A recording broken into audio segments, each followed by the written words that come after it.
And all, myself, Brinda, from the Department of Operation Theatre and Anesthesia Technology from Sri Shanmugha College of Allied Health Science.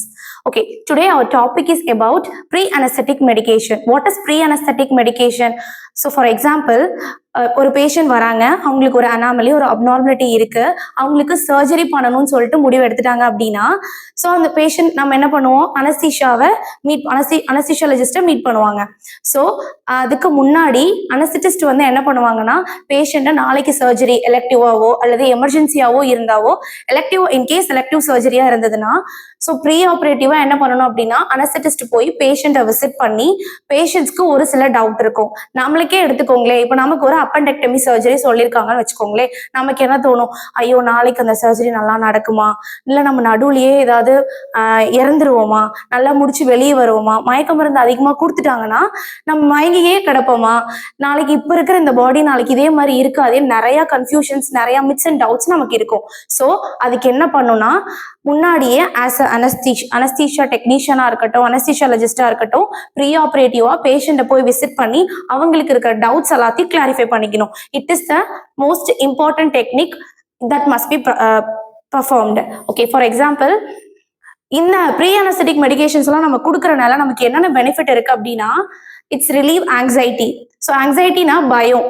So அந்த பயத்தை வந்து என்ன பண்ணுது, நாம கொடுக்குற drugs like benzodiazepines for example midazolam சொல்லுவாங்க, diazepam. These are the groups of drug that is used to relieve anxiety to the patient. நாளைக்கு சர்ஜரினா யாருக்குனாலுமே பயமா தான் இருக்கும். ஸோ அவங்களுக்கு ஆங்ஷியஸை கம்மி பண்றதுக்காக பென்சோடைசிபன்ஸ் கொடுப்பாங்க. ஸோ நெக்ஸ்ட், அந்த ஆங்ஷியஸ் அதிகமா இருக்கிறதுனால நிறைய ஹார்மோனல்ஸ் இம்பேலன்ஸ் நடந்து செக்ரேஷன்ஸ் அதிகமாகும். ஸோ அந்த செக்ரேஷன்ஸை கம்மி பண்றதுக்கு ஆன்டிகோலினர்ஜிக்ஸ் கொடுப்பாங்க. ஸோ ஆன்டிகோலினர்ஜிக்ஸ்ல ஃபார் எக்ஸாம்பிள் அட்ரோபின், ஸ்கோபோலமைன், நிறைய ட்ரக்ஸ் இருக்கு.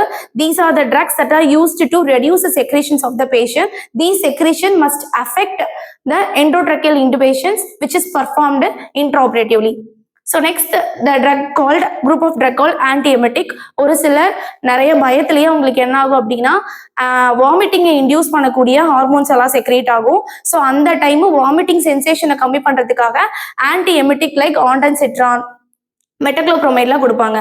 ஸோ நெக்ஸ்ட் வந்து என்னன்னா, prevent the risk of aspiration. ஆஸ்பிரேஷன்னா ஒண்ணுமே இல்லைங்க, நிறைய செக்ரேஷன்ஸ் அதிகமாகுது, ஆங்ஸைட்டினால படபடப்பா இருக்காங்க அப்படின்னா அவங்களுக்கு என்ன ஆகும், ஆஸ்பிரேஷன் ரிஸ்க் ரொம்ப காமன். அது மட்டும் இல்லாம நாளைக்கு சர்ஜரினா இன்னைக்கு நைட்ல இருந்தே நம்ம என்ன பண்ணிடுவோம், நாளைக்கு காலைல ஒரு 7 மணிக்கு சர்ஜரினா நைட்டு 10 மணிக்கு நம்ம என்ன பண்ணிடுவோம், 10 மணிக்கு மேல எந்த ஃபுட்டும் எடுத்துக்காதீங்க அப்படின்னு சொல்லிடுவோம். அது எதுக்கு அப்படின்னா, நில் பெர் ஓரல்னா இட் மஸ்ட் பி 8 hours அடிக்குவேட்டா இருக்கணும். ஸோ 8 hours அடிக்குவேட்டா இல்லை அப்படின்னா என்ன ஆகும் அப்படின்னா, ஆஸ்பிரேஷன் ரிஸ்க் அதிகமா வரும். இப்போ இது வந்து எலெக்டிவா இருக்கிறவங்களுக்கு பிரச்சனை இல்லை, நம்ம முன்னாடியே நைட்டே சொல்லிடுவோம். பட் எமர்ஜென்சியா வராங்க, அவங்களுக்கு ப்ரொசீஜர் பண்ணணும் அப்படின்னா நம்ம என்ன பண்ணுவோம் அப்படின்னா, ஆன்டிஎமெட்டிக் ட்ரக் பிளஸ் மெட்டக்ளோப்ரோமைட் அப்படின்ற ஆஸ்பிரேஷனை கம்மி பண்ண ஆன்டி ஆஸ்பிரேஷன் ட்ரக்ஸையும் கொடுப்போம். ஸோ ரெண்டும் சேர்ந்து நம்ம கொடுக்கறனால அது ஈசோஃபேகஸ் பிளஸ் ஸ்டொமக்ல இருக்கக்கூடிய அந்த ஸ்பிங்டர் டோனை வந்து என்ன பண்ணும் அப்படின்னா இன்க்ரீஸ் பண்ணிடும். ஸ்பிங்டர் டோன் ஒன்ஸ் இன்க்ரீஸ் ஆச்சுன்னா, ஃபார் எக்ஸாம்பிள் பாட்டியோட சுருக்கு பையை ஞாபகம் வச்சுக்கோங்க. பாட்டியோட சுருக்கு பைக்குள்ள காசை போட்டுட்டு அந்த சுருக்கு பையை இழுத்துட்டு எப்படி இந்த சுருக்கு பை மூடிக்குது, அது மாதிரிதான் ஈசோஃபேகஸ்க்கும் ஸ்டொமக்குக்கும் நடுவுல ஒரு ஸ்பிங்டர் இருக்கும். அதுதான் நார்மலா, அந்த ஸ்பிங்டர் டோன் வந்து நார்மலா இருந்தாதான் நம்ம கீழே குனிறப்பையும் மேல நிகர்றப்பையும் நமக்கு வந்து கேஸ்ட்ரிக் கண்டென்ட் எல்லாம் மேல வராம இருக்கிறதுக்கான காரணம். ஸோ இந்த ஆஸ்பிரேஷன் ரிஸ்க் அதிகமா இருக்கிறவங்களுக்கு அந்த லோவர் ஈசோஃபேகியல் டோன் வந்து என்ன ஆயிரும் அப்படின்னா ரொம்ப ரிலாக்ஸ் ஆயிடும். ஸோ அந்த டைம்ல கேஸ்ட்ரிக் கண்டென்ட் எல்லாம் வெளியே வரதுக்கான சான்சஸ் அதிகமா இருக்கும். ஸோ நம்ம ஆன்டிஎமெட்டிக் பிளஸ் ஆஸ்பிரேஷனை கம்மி பண்ணக்கூடிய மெட்டக்ளோப்ரோமைட் அப்படின்ற மாதிரியான ட்ரக்ஸ் எல்லாம் கொடுக்குறப்போ நமக்கு அந்த டோன் அதிகமாகி ஆஸ்பிரேஷன் வரதை ப்ரிவென்ட் பண்ணலாம். நெக்ஸ்ட், டு கண்ட்ரோல் இன்ஃபெக்ஷனை கண்ட்ரோல் பண்றதுக்காக ஆன்டிபயோட்டிக் லைக் செஃப்ட்ரியாக்சோன் இந்த மாதிரியான ட்ரக்ஸை வந்து ப்ரியர் டு இன்ட்ராஆபரேட்டிவ் ப்ரொசீஜருக்கு முன்னாடியே நம்ம வந்து ப்ரீ அனஸ்தெட்டிக் மெடிகேஷன்ஸை இதை வந்து நம்மள கொடுக்கணும்.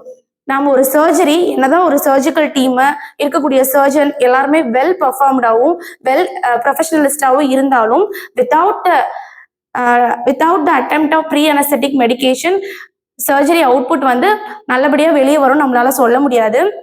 என்னதான் இத்தனை ட்ரக்ஸை நம்ம கொடுத்தாலும் ஆஸ் அ அனஸ்தீஷியா அனஸ்தீஷியாலஜிஸ்டாகவும் அனஸ்தீஷியா டெக்னீஷியன்ஸாகவும் நம்ம ப்ரீ ஆப்ரேட்டிவாக பேஷண்ட்ஸை போய் விசிட் பண்ணி நம்ம ஃபிசிக்கல் வித் மென்டல் கான்டாக்டோட பேஷண்ட் கிட்ட சொல்றது மூலமாக தான் அவங்க ஆங்ஷியஸ் கம்மியாகும்.